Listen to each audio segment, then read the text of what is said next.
14장 43절에서 52절까지의 말씀입니다. 우리 한 절씩 교독하시고 마지막 절 함께 읽겠습니다. 예수께서 말씀하실 때에 곧 12 중에 하나인 유다가 왔는데 대제사장들과 서기관들과 장로들에게 파송된 무리가 검과 뭉치를 가지고 그와 함께 하였더라. 예수를 파는 자가 이미 그들과 군호를 짜 이르되 내가 입맞추는 자가 그이니 그를 잡아 단단히 끌어가라 하였는지라. 이에 와서 곧 예수께 나와 랍비여 하고 입을 맞추니 그들이 예수께 손을 대어 잡거늘 곁에 서 있는 자 중에 한 사람이 칼을 빼어 대제사장의 종을 쳐 그 귀를 떨어뜨리니라. 예수께서 무리에게 말씀하여 이르시되 너희가 강도를 잡는 것 같이 검과 몽치를 가지고 나를 잡으러 나왔느냐. 내가 날마다 너희와 함께 성전에 있으면서 가르쳤으되 너희가 나를 잡지 아니하였도다. 그러나 이는 성경을 이루려 함이니라 하시더라. 제자들이 다 예수를 버리고 도망하니라. 한 청년이 벗은 몸에 벳 호디브를 두르고 예수를 따라가다가 무리에게 잡힘에 벳 호디브를 버리고 벗은 몸으로 도망하니라. 아멘. 저는 본문의 말씀을 가지고 시험 앞에 두 반응이라는 제목으로 말씀을 나누겠습니다. 우리가 세계사를 공부하면서 또 위인들과 리더십을 공부하면서 한 번쯤은 들어보았던 위인 리더 줄리어스 시저 잘 아실 겁니다. 여러분, 이 시저가요 영국 원정을 성공시키자 로마에서는 그의 인기가 하늘로 치솟았습니다. 그러니 이 로마의 원로들이 좀 두려웠던 것이죠. 그래서 이 시저 세력이 커지자 불안을 느껴서 그에게 이렇게 요청을 합니다. 당신이 가지고 있는 군대 통수권을 이양할 것을 명령했습니다. 그때 시저가 한 유명한 말이 있죠. 주사위가 던져졌다, 이 말을 합니다. 시저는요 위인이고 또 리더십이기 때문에 그가 했던 말들이 지금도 많이 명언으로 남아 있는데요. 그 이후에 자신의 반대 세력인 폼페이를 격파하고 난 다음에 두 번째 명언을 하였습니다. 기억나십니까? 왔노라 보았노라 이겼노라, 이렇게 남겼죠. 근데 저는 이 시적했던 여러 가지 말들 가운데 가장 인상이 남는 말이 있어요. 많은 사람들은 주사위가 던져졌다, 이제 분위기가 바뀌었다, 이런 식으로 표현도 하기도 하고 왔노라 보았노라 이겼노라 하는데, 저는 시저가 죽기 직전 했던 말이 마음에 많이 남습니다. 그를 암살한 무리의 핵심인 브루투스에게 이런 말을 합니다. 브루투스, 너마저도, 이 말을 하면서. 여러분, 저는 이 말이 왜 마음에 남냐면 천하를 손에 쥐었던 시저가 사람의 마음, 이 마음을 못 얻었던 것이죠. 참 얻기 어려운 것이 사람의 마음. 앞서간 여러 가지 말들보다 브루투스 너마저도, 이 말은요 인간의 배신에 대한 깊은 실망을 보여주는 말입니다. 대체로 많은 사람들이 상처 있고 힘든 이유는 믿었던 사람, 그에게 상처 있고 실망했던 것이지요. 가장 힘듭니다. 그렇죠? 저는요 브루투스 너마저도, 이 말이 오늘 말씀을 보니까 예수님은 그렇게 하지 않으셨는데 예수님이 꼭 이렇게 말씀하시는 것 같아요. 제자 너마저도, 가룟 유다, 베드로 너마저도. 심지어는 이 말씀을 읽을 때요 이렇게 들리기도 해요. 상호야 너마저도, 이런 말씀으로 들리는 거예요. 여러분은 잘 아는 본문이기도 한데 이 말씀이 어떻게 다가오십니까? 여러분, 지난주에 우리가 말씀을 살펴보았는데 겟세마네라는 곳에서 예수님께서 기도하시고 난 이후에 지금 예수님은 대적들 앞에서 당당한 모습을 보입니다. 그러나 함께 겟세마네에 있었던 그들, 한 시간도 기도하지 못했던 제자들은 어떠합니까? 당당한 예수님과 비교되어서 지금 도망가고 엉뚱한 짓을 하고 있는 것이죠. 의도적으로 하나님께서는 오늘 이 본문 말씀을 통하여 제자들의 모습과 예수님의 모습을 비교하면서 우리에게 지금 말씀하고 있는 것입니다. 저는 이와 같은 관점으로 하나님 우리에게 들려주시고 싶은 것이 어떤 의미가 있을까, 어떤 메시지가 있을까 좀 살펴보길 원하는데, 첫 번째로 살펴볼 것은 이거예요. 시험 앞에 실패한 제자들의 모습입니다. 제자들은 시험 앞에 실패하였습니다. 실패한 이유 중에 하나는 뭐죠? 예수님께서 제자들에게 겟세마네에서 3번이나 1시간도 깨어있지 못하더냐? 깨어 기도하라 라고 말씀하셨어요. 그런데 깨어 기도하지 못했습니다. 잠결에 지금 이와 같은 어려움과 시험이 닥쳐오고 대적들이 닥쳐오니까 지금 도망가고 두려워 떨고 있는 모습을 지금 보고 있는 것입니다. 여러분 기억하셔야 돼요. 기도의 실패는 시험 앞에 실패로 이어진다는 거예요. 기도에 대해서 우리가 굉장히 많이 들었잖아요. 근데 여러분 그거 꼭 기억하셔야 돼요. 하나님께 집중하는 골방의 기도 시간이 시험 앞에 승리하는 길이라는 거예요. 하나님 앞에 내가 기도하느냐 이 유무, 기도하고 있느냐, 기도하고 있습니까? 이 질문에 yes, 아멘 하고 이 기도의 유무에 따라서 우리의 인생이 달라진다는 것입니다. 여러분 반드시 아셔야 됩니다. 너무너무 중요하기 때문에 이 강단에서 하나님께서는 기도에 대해서 그렇게 강조를 하는 거예요. 또 너무너무 우리가 많이 잊어버리기 때문에 붙잡아야 되는 것 역시도 하나님과의 골방의 시간이에요. 그런데 1시간도 깨어있지 못한 제자들은 결국 어려운 시험 앞에 실패하고 있습니다. 그 대표적인 사람이 오늘 본문에는 가룟 유다입니다. 여러분 가룟 유다가 지금 어떤 모습으로 묘사되어져 있습니까? 검과 몽둥이를 들고 온 무리들과 함께하였습니다. 성경을 가만히 보면 이 무리들은 누구냐면 대제사장들과 서기관들과 장로들에게 파송된 무리입니다. 파송되었다는 말은 뭐예요? 미리 가룟 유다와 대제사장들과 서기관들과 그들과 미리 뭐예요? 계획이 다 되어 있다는 겁니다. 미리 짜져 있었습니다. 심지어 여러분 예수님을 결박하기 위해서 무기들을 들고 있을 뿐만 아니라 가룟 유다가 입 맞추는 그 사람이 예수라는 것을 가르쳐주고 있습니다. 그러면서 가룟 유다가 하는 말이 뭐예요? 성경을 한번 가만히 보십시오. 단단히 끌어가라고 주의를 주기도 합니다. 가룟 유다는 예수님의 제자입니다. 예수님께서 말씀하시니 거셌던 바다가 잠잠했죠. 바람도 잠잠했고 오병이어의 사건도 가장 근접해서 경험했던 사람이 가룟 유다입니다. 그러니 지금 가룟 유다가 칼과 몽둥이를 들고 있는 무리들에게 뭘 주의하고 있어요? 단단히 끌어가라. 단단히 끌어가라. 지금 가룟 유다가 두려워하고 있는 건 뭐예요? 예수님의 능력에 대한 것을 두려워하고 있는 거예요. 너무 가까이서 보았으니까요. 그런데 여러분 안타깝지 않습니까?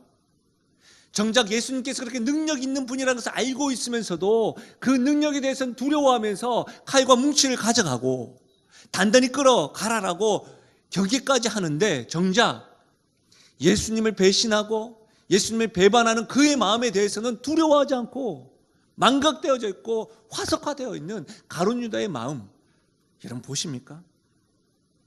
더욱이 45절 말씀을 보시면 가룟 유다는 예수님께 나와 랍비여 하고 입을 맞추고 있습니다. 랍비라는 말은 여러분 잘 아시겠지만 이스라엘에서 율법사 혹은 학식이 많은 교사들을 존칭하는 말입니다. 높이는 말이에요. 높이는 말이다 보니까 당시 바리새인들과 서기관들은 이 랍비라는 말을 듣고 싶어 했어요. 그 드러내놓고 기도하기도 하고 시장에서 말씀을 가르치기도 했죠. 많은 바리새인들과 서기관들은 예수님의 권위 있는 자, 권위 있는 랍비라고 생각했습니다. 그 권위 있는 랍비의 제자들, 그 제자들 역시도 랍비라고 부름을 받기에 충분했던 것이죠. 그러나 예수님은 제자들에게 뭐라고 하냐면 랍비라는 말을 부르지 말라고 했어요. 듣기를 경계하셨어요. 왜냐하면 당시에 랍비라는 말은 함부로 부르는 말이 아니었습니다. 가장 존경하는 스승에게 했던 말입니다. 그러나 그것이 좀 왜곡되다 보니까 많은 사람들이 랍비라는 말을 듣기는 좋아하는데 그의 삶과 가르침은 엉망이었던 것이죠. 예수님 당시에 가장 존경받았던 랍비는 대표적으로 세례 요한이었습니다. 많은 직업군들이 세례 요한의 가르침을 듣기를 원했고 질문을 하고 그 말씀대로 배워서 나아갔습니다. 여러분 지금 가룟 유다는 그와 같은 존칭인 랍비라는 말을 예수님에게 지금 사용하고 있어요. 그리고 예수님 곁에 섰어요. 랍비요, 내가 당신을 존경합니다. 당신은 참 스승입니다. 그리고 뭐 하고 있습니까? 입 맞추고 있어요. 서양 인사와 같이 가볍게 볼에다가 입을 터치하는 것이 아닙니다. 이 입 맞추다라는 원어는 이런 뜻이에요. 열렬하게 입을 맞추다. 애정을 가지고 입 맞추다. 이 의미를 가지고 있어요. 여러분 그려지십니까? 가룟 유다가 지금 어떻게 하고 있는 거예요? 가장 존경하는 눈빛으로 랍비여 하면서 애정을 담아서 입 맞추고 있는 거예요. 여러분 이 모습이 어떻게 보이십니까? 잠언 27장은 이런 말씀으로 기록되어져 있어요. 친구의 아픈 책망은 충직으로 말미암는 것이나 원수의 잦은 입맞춤은 거짓에서 난 것이니라. 지금 가룟 유다의 입맞춤은 거짓입니다. 예수님 앞에 선 가룟 유다의 모습은 거짓과 가증스러운 마음입니다. 가증스러운 모습입니다. 뻔뻔한 모습입니다. 입으로는 주님을 존경한다고 말하고 있고 애정을 담아서 입 맞추고 있지만 그 모습은 거짓입니다. 가증스러운 모습입니다. 여러분 이 모습을 하나님께서 우리에게 보여주신 이유가 뭐예요? 우리 입술로 하나님을 찬양합니다. 우리 입술로 하나님을 사랑한다고 고백을 합니다. 그리고 예배드리고 있습니다. 한 샘에서 단물과 쓴물이 나올 수 없는 것처럼 한 입에서 하나님을 찬양하고 하나님을 저주할 수 없습니다. 알고 있습니다. 그런데 가룟 유다가 지금 그러고 있어요. 하나님께서 가룟 유다의 모습을 보여주면서 우리에게 경계하는 것이 무엇일까요? 예배드리고 있는 우리에게 경계하는 것은 무엇일까요? 하나님을 사랑한다고 고백하는 나에게, 우리에게 하나님께서 주신 메시지는 무엇일까요? 우리도 가룟 유다와처럼 랍비라고 고백할 수 있고 애정을 담아서 입 맞출 수 있는데 우리도 가증스러울 수 있다는 거예요. 뻔뻔할 수 있다는 거예요. 여러분 어떻습니까? 여러분 하나님 앞에서 지금 어떤 모습으로 서 계십니까? 여러분 하나님 앞에서 정직하십니까? 신실하십니까? 믿음의 세대에게 묻습니다. 신앙의 경륜이 쌓이면 쌓일수록 하나님 앞에서 어린아이가 되십니까? 아니면 권위자가 되십니까? 신앙의 경륜이 높아지면 높아질수록 직분을 가지면 가질수록 많은 하나님에 대한 경험과 영적인 체험을 하면 할수록 하나님 앞에서 어린아이십니까? 아니면 뻔뻔한 모습이십니까? 사랑하는 여러분, 우리 주님께서는 우리에게 늘 신실하시고 변함이 없으신 분이십니다. 우리 역시도 우리의 고백과 우리의 표정과 우리의 마음과 헌신 동일하게 주님 앞에 신실할 수 있기를 주의 이름으로 부탁드립니다. 여러분, 가룟 유다뿐만 아니라 오늘 말씀에는 베드로도 등장합니다. 베드로는 47절에 있는 그 대제사장의 종을 쳐서 그 귀를 떨어뜨린 사람이 바로 베드로입니다. 복음서에 이 사건이 기록되어져 있는데 요한복음 18장에는 이렇게 기록하고 있습니다. 이에 시몬 베드로가 칼을 가졌는데 그것을 빼어 대제사장의 종을 쳐서 오른편 귀를 베어버리니 그 종의 이름은 말고라. 예수께서 베드로더러 이르시되 칼을 칼집에 꽂으라. 아버지께서 주신 잔을 내가 마시지 아니하겠느냐 하시니라 라고 말씀하고 있어요. 여러분 베드로 놀랍지 않습니까? 종의 귀를 잘랐어요. 베었어요. 베드로의 무공이 장난이 아니에요. 통하지 않습니다. 유머가. 그렇지 않습니까? 저는 지금 여러분 잠깐 마음을 좀 이렇게 느슨하게 해드리기 위해서 했는데 너무 진지하게 들으셔가지고 제가 지금 당황하고 있는데 베드로가 대단하잖아요. 여러분. 칼을 휙 했는데 귀가 싹 머리도 딱 한 개고 휙. 어쨌든 제가 강단에서 계속해서 말씀드리지만 제 유머는 10년간 15년간 계속 슬럼프입니다.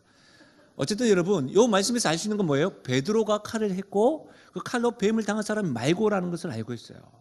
그런데 그것으로 끝나지 않고 예수님은 뭐라고 합니까? 베드로에게 칼을 칼집에 꽂아 넣어라. 내가 고난의 잔, 마셔야 될 잔을 못 마시게 하려느냐라고 말하고 있어요. 이것으로 끝나지 않습니다.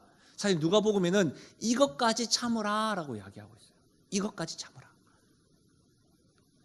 또 마태복음에는 뭐라고 하고 있냐면 칼로 하면 칼로 망한다라고 하시면서 덧붙여서 이렇게 말씀하셨어요.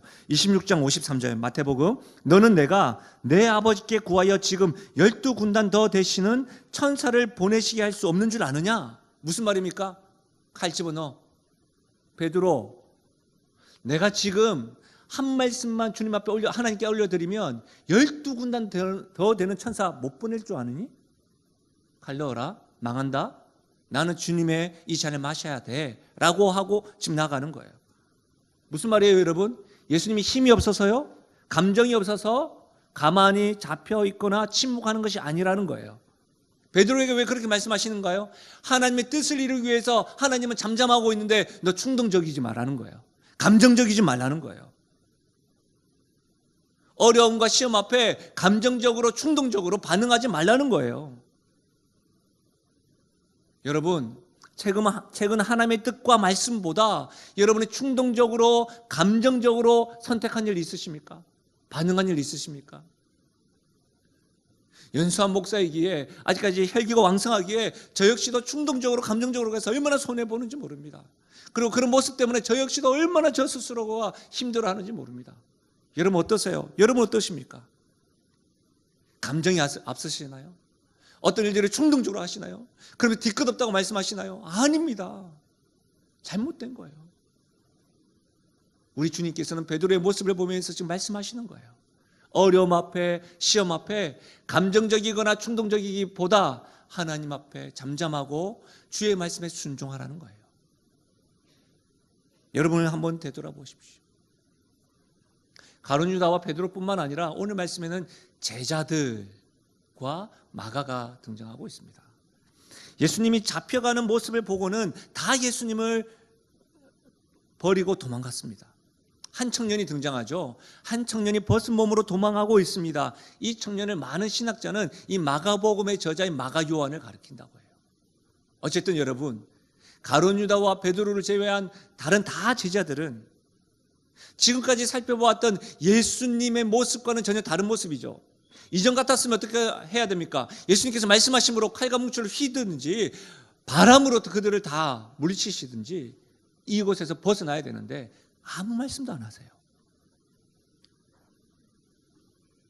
속죄일러 잡혀가는 어린 양과 같이 아무 말도 없이 연약한 모습을 보고 있는 거예요. 그 모습이 답답했던 거예요. 자신이 생각했던 메시아가 아니었던 것이죠. 또 왜 도망갔을까요? 심지어 한 청년은 도망가다가 무리에게 잡혔는데 옷을 벗어서 도망갔어요. 두려웠던 것이죠. 나도 저와 같이 포획될까 봐. 나도 저와 같이 어려움을 당할까 봐. 예수님과 함께하면 예수님 때문에 나도 피해볼까 봐 두려웠던 것이죠. 얼마나 놀랐으면 그랬을까요? 사랑하는 여러분, 여러분 어떻습니까? 사업하십니까?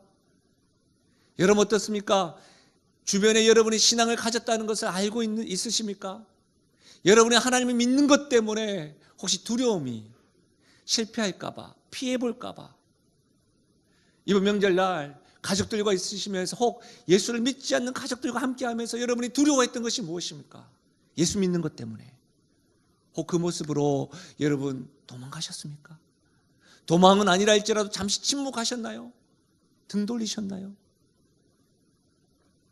지금 시험 앞에 실패한 제자들의 모습을 우리가 보고 있습니다. 하나님께서 우리들에게 시험 앞에 실패한 제자들의 모습을 보여주면서 우리의 모습을 보여주고 있는 거예요. 여러분, 놀라운 건 뭐냐면 제자들의 모습과 예수님의 모습이 너무너무 대조된다는 거예요. 시험 앞에 두 반응이 보이는데 예수님은 당당하신데 제자들은 지금 넘어지고 실패하고 있다는 거예요. 우리가 복음서를 보면서 제자들의 실패한 모습을 한두 번 보다 보니까 이것이 당연히 보이겠지만 그렇지 않습니다. 여러분 안타깝지 않나요? 제자들이 누구입니까? 예수님께 도제 교육으로 3년간 제자훈련 받았던 사람들이에요. 3년간 늘 함께했던 사람들이에요.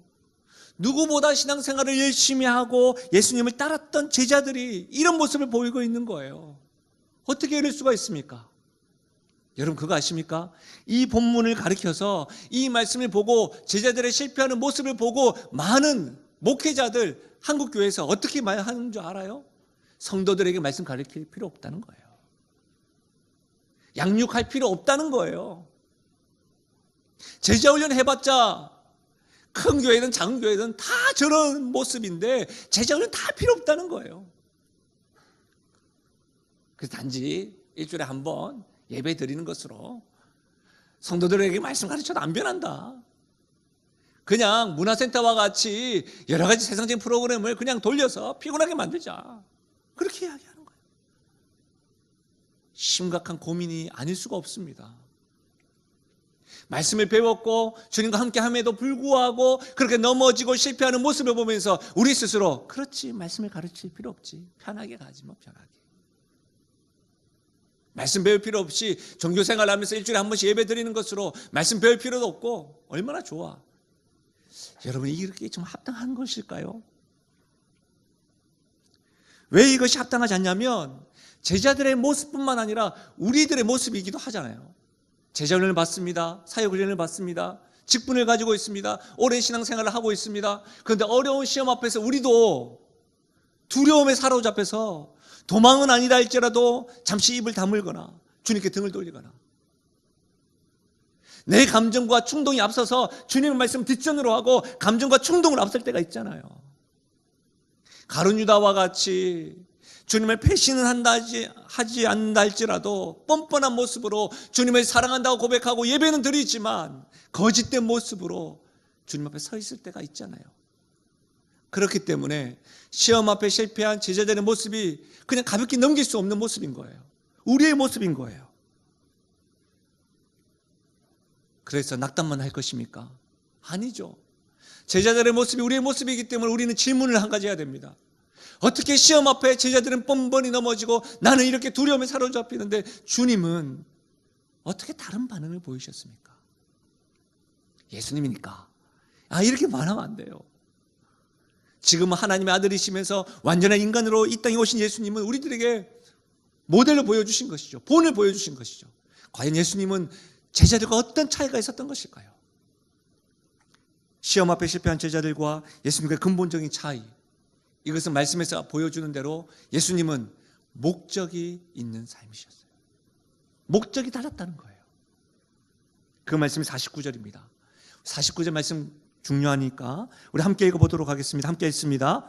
내가 날마다 너희와 함께 성전에 있으면서 가르쳤으되 너희가 나를 잡지 아니하였도다. 그러나 이는 성경을 이루려 함이니라 하시더라.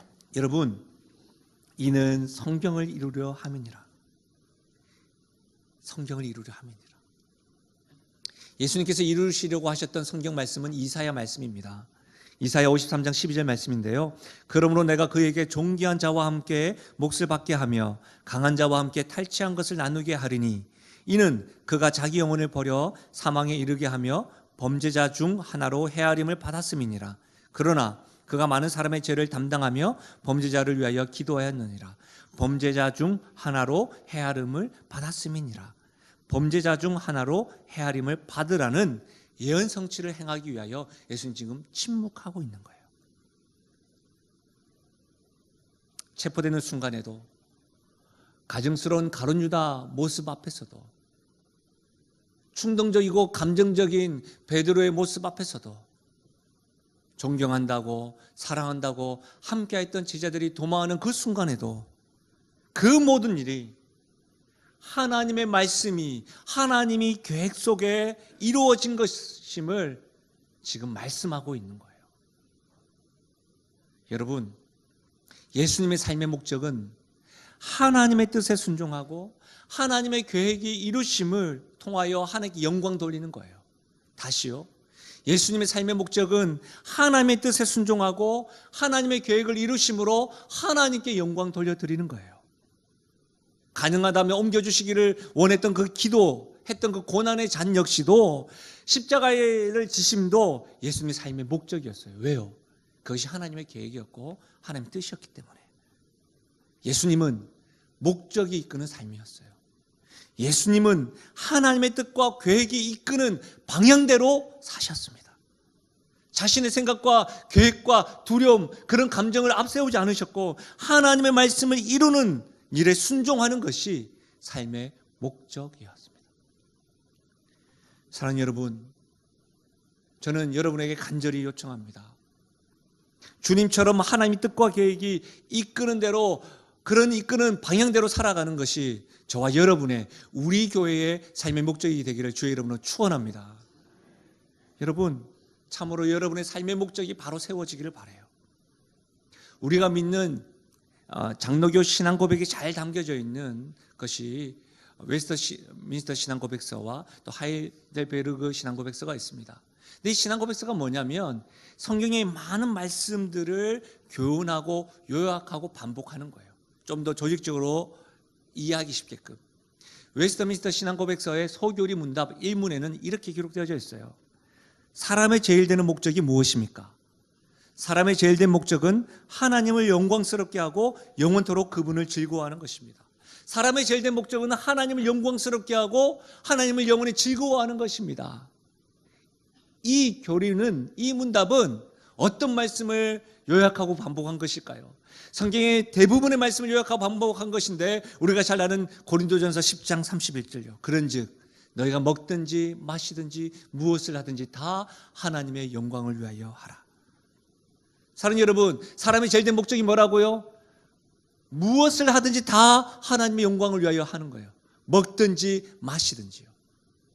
요즘 먹방 TV와 맛집 소개들이 TV를 틀 때마다 보여지잖아요. 여러분 그거 아십니까? 먹는 것이 죄가 아니에요. 그 먹는 것이, 마시는 것이 만약 이것이 하나님의 영광을 위하여 사는 것이라고 한다면 가능한 것이죠. 그러나 배만을 채우는 것, 그건 잘못된 것이죠. 사랑하는 여러분, 무엇을 하든지 하나님의 영광을 위하여 했습니다.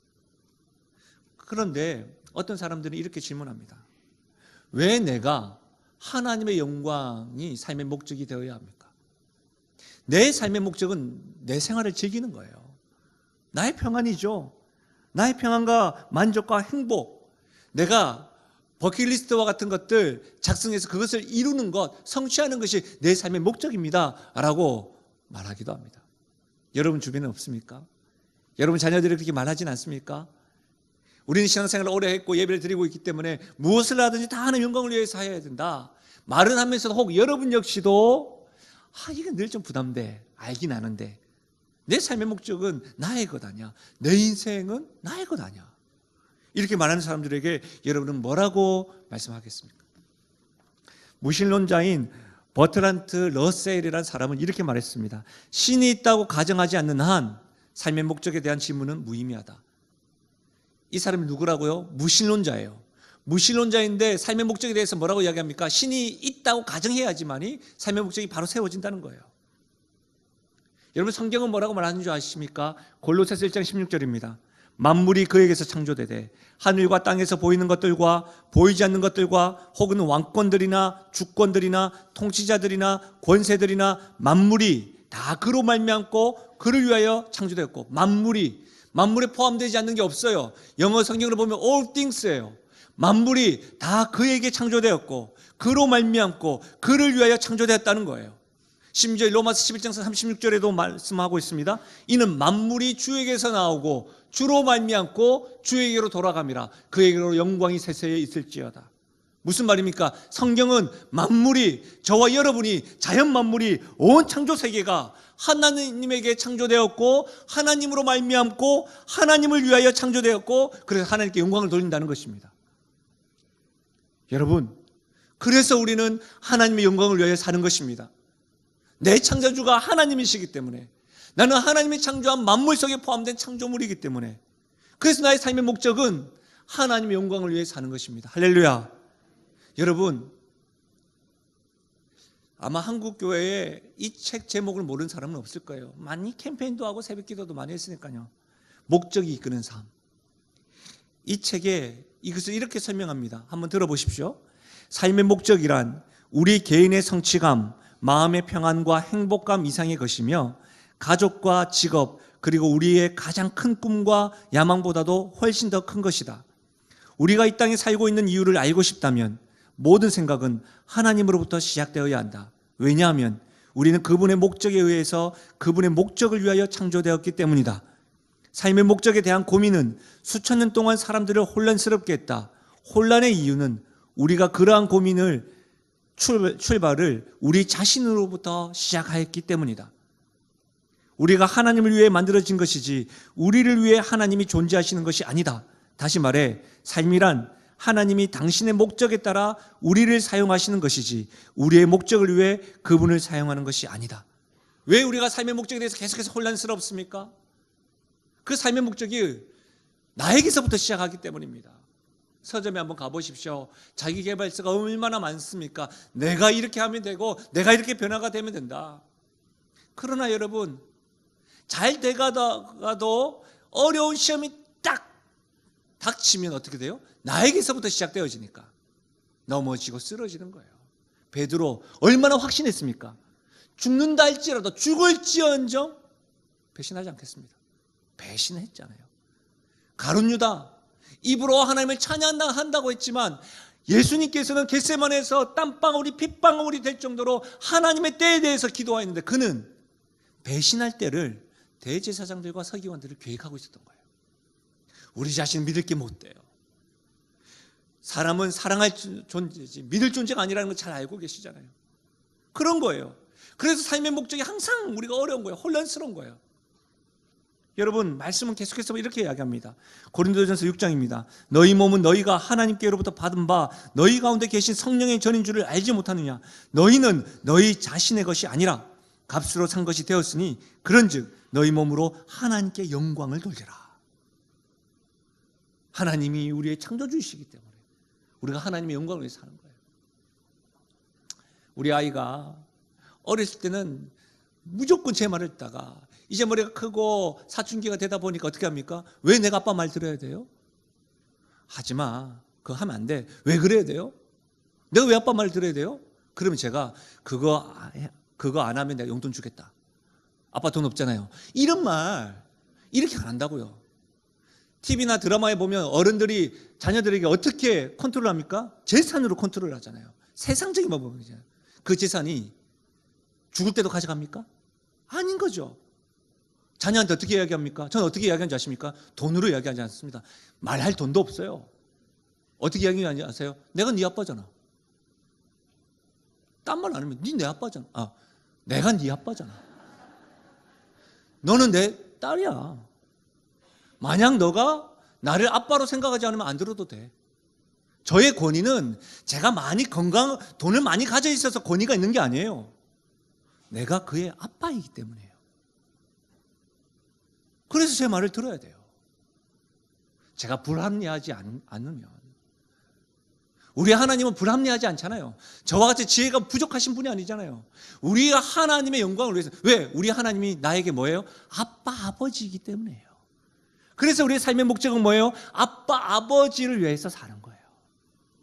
이것이 성경이에요. 이것이 기독교예요. 사랑하는 여러분, 삶의 목적이 하나님의 영광을 위해 사는 것입니다. 그렇다고 한다면 우리에게 질문이 한 가지 더 생겨요. 알겠습니다. 삶의 목적이 무엇을 하든지 다 하나님의 영광을 위하여 해야 한다면 어떻게 해야 합니까? 삶의 목적이 그렇다고 한다면 구체적인 목표 어떻게 해야 됩니까? How to? So what? 어떻게 해야 됩니까? 여러분, 발명품의 목적을 알 수 있는 가장 쉬운 방법은 그것을 만든 자에게 물어보면 됩니다. 하나님께 물어보면 돼요. 하나님께 물어보는 방법은 가장 크게 두 가지가 있어요. 기도가 있어요. 그러나 여러분, 때로는 기도는 우리가 혼미할 때가 있어요. 하나님께 기도를 하다가도 여러분 기도를 한번 점검해 보세요. 여러분이 도와주세요, 주세요라는 기도가 많아요. 그러나 하나님 원대로 해주세요라는 기도가 많아요. 도와주세요, 주세요라는 기도가 많잖아요. 그러다 보면 어떻게 해야 돼요? 내가 원하는 것을 들어주셔야지만이 하나님 뜻이라고 생각할 때가 많아요. 그렇다 보니까 기도보다 좀 더 정확하게 하나님의 뜻을 알 수 있는 방법은 뭐예요? 말씀이에요. 말씀이라고요. 디모데후서 3장 16절에 17절에 모든 성경은 하나님의 감동으로 된 것으로 교훈과 책망과 바르게 함과 의로 교육하기에 유익하니. 여러분 보세요. 모든 성경은 하나님의 감동으로 되었다. 하나님의 입에서 나왔다는 말씀이에요. 그 말씀 우리를 교훈하십니다. 책망하십니다. 바르게 하십니다. 의로 교육하기에 유익한 말씀입니다. 아멘이십니까? 뿐만 아니라 보세요. 17절에 하나님의 사람으로 온전케 하며 모든 선한 일을 행할 능력을 갖추게 합니다. 하나님의 사람으로 성장케 합니다. 하나님의 사람으로 무엇이 바른 일인지 방향을 제시하는 것이 뭐예요? 하나님의 말씀인 거예요. 사랑하는 여러분, 앞서서 말씀드렸던 웨스트민스터 신앙고백서 서교율의문 제2문답 이렇게 되어져 있어요. 우리가 하나님의 영광스럽게 하고 즐거워하는 법을 지도하시려고 하나님께서 우리에게 무슨 법칙을 주셨습니까? 구약과 신약 성경에 들어있는 하나님의 말씀이 우리가 하나님을 영광스럽게 하고 즐거워하는 법을 지도하는 유일한 법칙입니다. 우리의 삶의 목적이 무엇을 하든지 하나님 영광을 위해서 해야 한다고 한다면 그 영광을 위하여 구체적인 목표, 각자의 삶의 은사가 다르고 삶의 형편이 다른데 그 형편의 방향은 무엇을 통해서 알 수 있습니까? 말씀을 통해서 알 수 있다는 거예요. 그것이 유일한 법칙이라는 거예요. 그래서 적어도 최소한 우리는 주일마다 예배 드리기를 목숨 바쳐야 하는 것이죠. 왜? 말씀을 들어야 하기 때문입니다. 그러나 이것에서만 멈춰서는 안 됩니다. 말씀을 듣는 것에서 멈춰서는 안 되고 말씀을 듣고 배우고 삶에 적용하고 나누고 아파야 합니다. 왜 그렇습니까? 하나님을 영광스럽게 하고 즐거워하는 삶의 목적을 방향대로 살아가도록 이끄는 유일한 법칙이 말씀이기 때문입니다. 사랑하는 여러분, 우리 교회는 복음을 쉬지 않고 전할 것입니다. 그러나 복음을 쉬지 않고 전하는 것으로만 끝나는 것이 아니라 복음에 대해서 쉬지 않고 배우고 양육해야 합니다. 변화가 늦다 할지라도 배웠던 자들이 또다시 배교한다 할지라도. 왜 그렇습니까? 말씀을 배우고 양육되어져서 그 가치를 발견하고 행동하기 위해서입니다. 그런 일들이 반복되다 보면 우리는 예수님을 닮아가는 성장이 계속해서 일어날 줄로 믿습니다. 사랑하는 여러분, 저는 그래서 여러분에게 정말 부탁드리고 싶은 게 있어요. 올 한 해 다른 그 어떤 것보다도 말씀 배우는 일에, 말씀 듣는 일에, 말씀을 나누는 일에, 말씀을 삶에 적용하는 일에 좀 결단하시고 목숨 걸어보십시오. 다른 그 어떤 것보다 시간이 남아서가 아니라 여러분 건강이 나약해지면 어떻게 해야 됩니까? 시간이 남아서가 시간이 없더라도 운동을 해야 되는 것처럼 우리의 삶의 목적, 방향을 위해서 여러분 말씀 배우는 일에 대해서 시간을 억지로 내어서까지라도 배우는 일에 한번 힘써 보십시오. 주보에 보시면 YBS 영신 바이블 스터디 광고가 되어져 있습니다. 어떤 분이 저에게 말씀하셨어요. 부부학교 하고 싶었는데요. 다 마감이 되지 못했습니다. 그분이 50대였습니다. 그러면서 저에게 말씀하는 게 받아도 되는 겁니까? 받아도 됩니다. 마더 와이즈가 있습니다. 애기 엄마들이 하는 게 아니에요. 특별히 저는 믿음의 세대들에게 부탁드립니다. 요즘 맞벌이 한다고 우리 따님들, 아드님들, 그 손자, 손녀들 다 봐주시잖아요. 그러면 할머님들, 할아버지들이 마더 와이즈 하셔야 돼요. 말씀에서 배운 대로 양육하셔야 돼요. 옛날 방법대로 하시면 어떻게 돼요? 갈등 생기잖아요. 말씀대로 하시는 대로. 그것뿐입니까? 고린도전서와 사무엘서, 예배에 대해서, 종교개혁사에 대해서, 우리가 신앙하는 데에 대해 종교개혁사에 대해 많이 들었지만 잘 알지 못하시면 배우십시오. 감사하게 여러분, 감사하게도 우리 교회에서는 이렇게 목회자들을 세워주시잖아요. 힘을 다해서 사역자들을 이렇게 세워주시잖아요. 그러면 세워주는 것으로만 끝나지 말고 어떻게 주 예배로만 드리는 것으로만 끝나지 않고 그 사역자들과 소그룹으로 말씀을 배우고 양육받고 그렇게 여러분 하셔야 돼요. 생각을 해보세요. 목사가 저 혼자고 교육자는 있는데 다 전도사야. 주중에는 없어. 그럼 말씀 어떻게 배우시겠어요? 설교만 듣겠어요? 그런 변화가 없어요. 우리는 예배는 드리겠지만 말씀에 대해서 절대 부딪히는 의미 없을 겁니다. 제자훈련도 있습니다. 사역훈련도 있습니다. 특별히 여러분들에게 간지를 하나 드렸습니다. 목장 참여 신청서입니다. 예전에 우리 교회가 목장으로 참 많이 열심히 했던 걸로 기억하고 있습니다. 어려움을 겪고 흐지부지 되었습니다. 그러면서도 잘하고 있는 분들도 계셨습니다. 제가 부임해서 가장 먼저 했던 것이 목장 탐방이었습니다. 그러면서 했던 말이 딱 두 마리였습니다. 죄송합니다. 목회자로서 죄송합니다. 또 한마디는 감사합니다. 고맙습니다 였습니다. 왜? 목장 소그룹이 건강하였기 때문에 영신교회가 그나마 이렇게 설 수 있었다고 저는 생각을 했던 거예요. 사랑하는 여러분 너무너무 많이 바쁘시죠? 힘드시죠? 남자로만 모이실 분, 성별로만 여자로만 모이실 분, 부부로 모이실 분, 사실은요, 목장 모임이 좀 더 건강하면 평일에 모이셔서 하시는 게 맞습니다. 그러나 정말 좀 힘드시면 주일날 예배 드리고 오셔서 이 예배 드리고 그냥 가지 마시고 2부 예배 드리셨으니까 3부 예배 드리는 그 시간에라도 이런 목장 모임을 해서 말씀으로 나누십시오. 또한 여러분 주일날 모임이 안 되시면 좀 더 여러분에게 적극적으로 권하고 싶은 것은 평일날 모이셔서 목장으로 말씀을 나누시고 그렇게 해야 됩니다.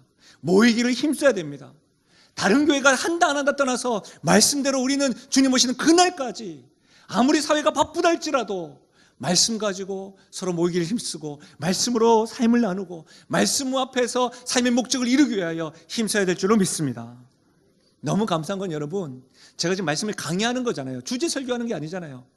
연초가 되었기 때문에 이 설교로 성도들에게 동기부여해야지 이런 말씀을 하는 게 아니잖아요. 지금 강의 설교하는 거잖아요. 그런데 명절 끝나고 이 본문이 잡힌 거예요. 저는 감사한 거예요. 명절 끝나고 음력 1월 다시 시작하면 되잖아요.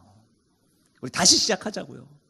2019년을 다시 한 번 더 말씀 앞에 반응하고 말씀 배우기를 힘쓰는 거 다시 한 번 더 결단할 수 있기를 바랍니다. 지금도 늦지 않았습니다. 말씀을 마무리하겠습니다. 원형 방황이라는 말 아시죠? 원형 방황이라는 말은 자신은 계속 전진한다고 생각하고 있지만 일정한 범위 안에서 계속 빙빙 도는 것을 말합니다. 제가 이것을 공부하고 난 다음에 제가 실천해 봤거든요. 눈을 가리고 운동공장에서 계속 걷는 모습을 찍었었어요. 근데 어떻게 되는지 아십니까? 운동장에서 눈을 감고 계속 걸으면요, 저는 직진하는 것 같은데 원을 그리고 있어요. 여러분, 많은 사람들이 다람쥐 쳇바퀴 돌듯이 일상을 반복하며 살아갑니다.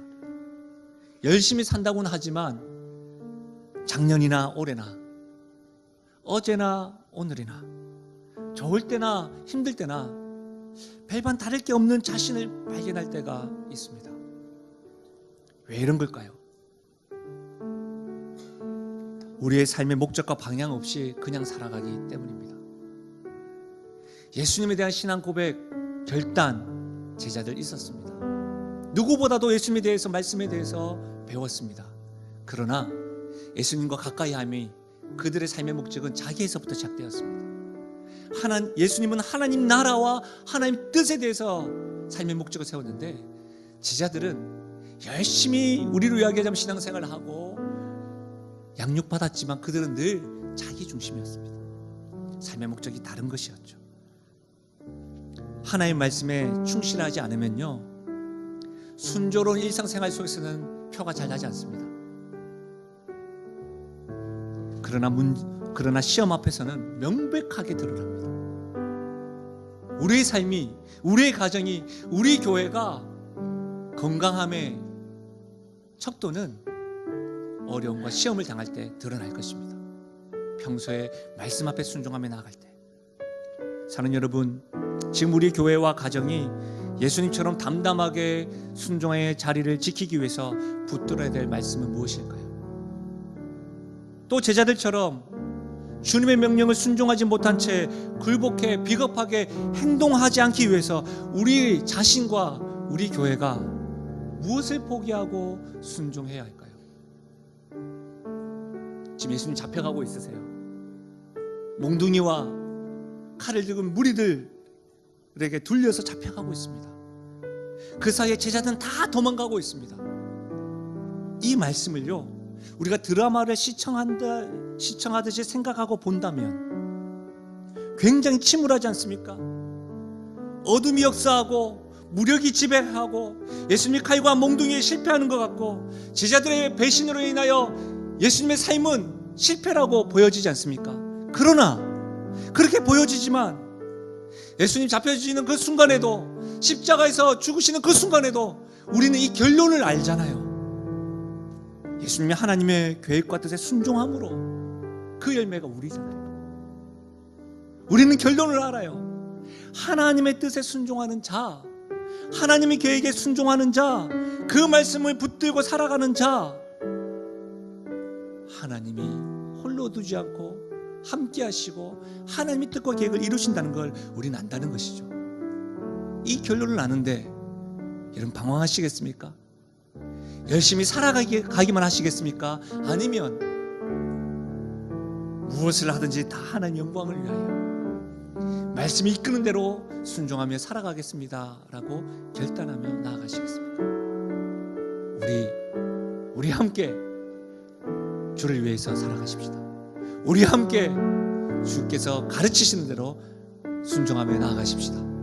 우리 이 말씀을 생각하시면서 우리 찬양하며 나아가겠습니다.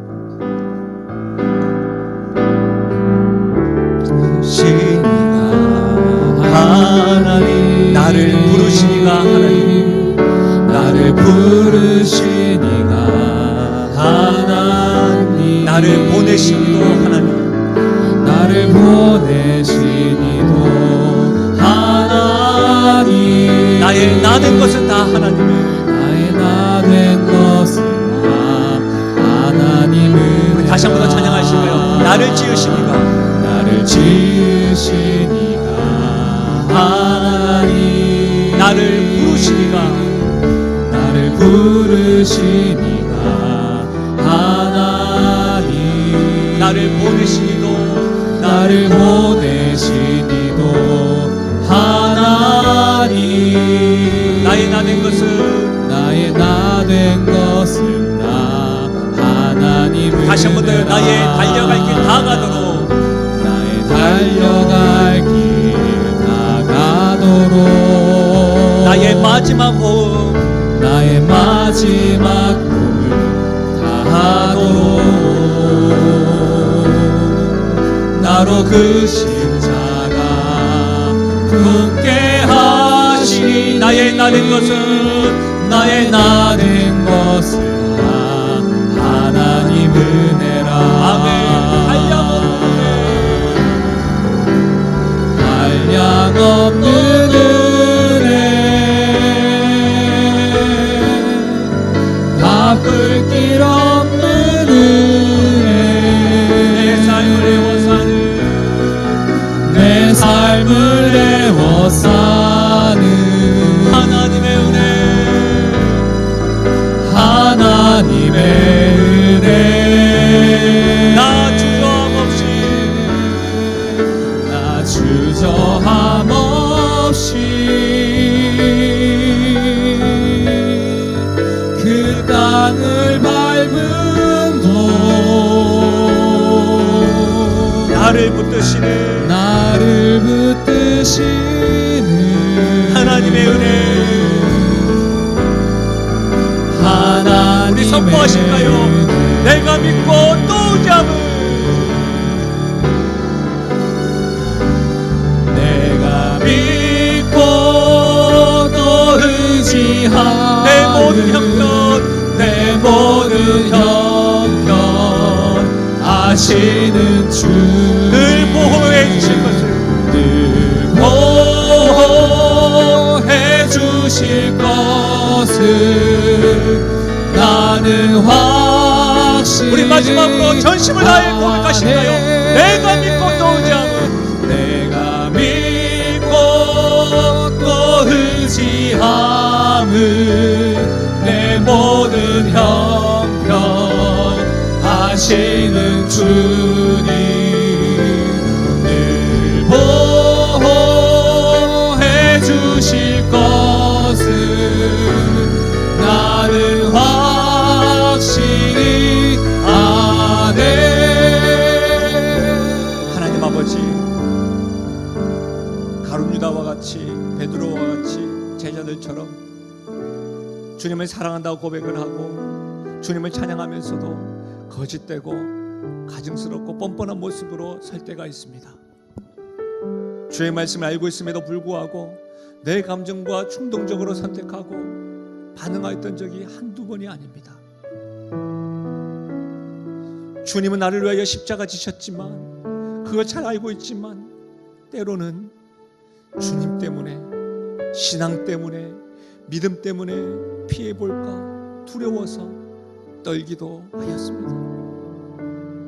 아버지 하나님, 나의 삶의 목적이 하나님의 영광이 아니라 나 자신이었음을 고백합니다. 주님이 하나님의 말씀에 순종하고 주의 영광을 위하여 살아가셨던 것처럼 나의 아빠 아버지를 위하여, 창조주 되시는 그분을 위하여 살아가게 하여 주시옵소서. 그렇게 살아가는 자를 하나님이 어떻게 더 높이시는지, 어떻게 열매를 맺게 하시는지 우린 결론을 잘 알고 있음에도 불구하고 방황하지 아니하고 온전히 주님 뜻대로, 주님 계획대로 순종하며 나아가는 우리 교회와 우리 가정과 우리 성도들 되게 하여 주시옵소서. 그렇게 역사하시고 함께 하실 주님을 찬양하옵고 예수님의 이름으로 기도하옵나이다. 아멘. 우리 고백하실